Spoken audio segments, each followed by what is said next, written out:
So అప్పుడు sports ఆడేవారా? ఆ, ఏ sport ఎక్కువ నేను ఆడేవారు? కాలేజ్లో ఉండేటప్పుడు డిస్ట్రిక్ట్ లెవెల్లో కూడా స్పోర్ట్స్ ఆడాము మేము. మా టీం అంతా కలిపి త్రో బాల్. ఓ నేను కూడా త్రో బాల్ అగైన్ నేను కూడా త్రో బాల్ ఫుల్ ఆడేదాన్ని.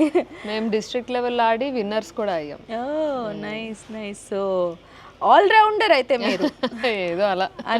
అన్నిట్లోనే ఉండాలి, నీలిమా గారి పేరు కనిపించాలి అంతే. మా మమ్మీ ఏంటంటే చిన్నప్పటి నుంచి she is also classical dancer. Okay. So తన ఆలోచన ఎట్లా ఉండేదంటే అన్నీ తెలిసి ఉండాలి, అన్నీ నేర్చుకోవాలి అని చెప్పి అన్నిట్లో ఒక లెగ్ అలా పెట్టి తీసి మా మమ్మీ మ్యూజిక్ క్లాసెస్ కూడా పంపించింది.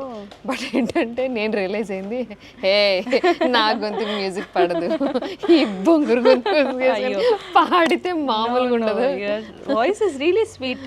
ఓ థ్యాంక్ యూ. బట్ ఇప్పుడుగా ఒక పాట పాడమంటే కూడా పాడడానికి రెడీగా ఉన్నారు. పాపాలు ఛానల్ మార్చేయడము, స్కిప్ చేసేయడము చేయాలనుకుంటే పాడించండి నా చేత. ఆల్ రౌండర్ కదా, ఆల్ రౌండర్ లో సింగింగ్ కూడా ఒక ఇప్పుడు వరకు చెప్పిన రౌండ్స్ చాలు, ఇంకా ఎక్కువ రౌండ్స్ వద్దు. ఇంకొద్దా?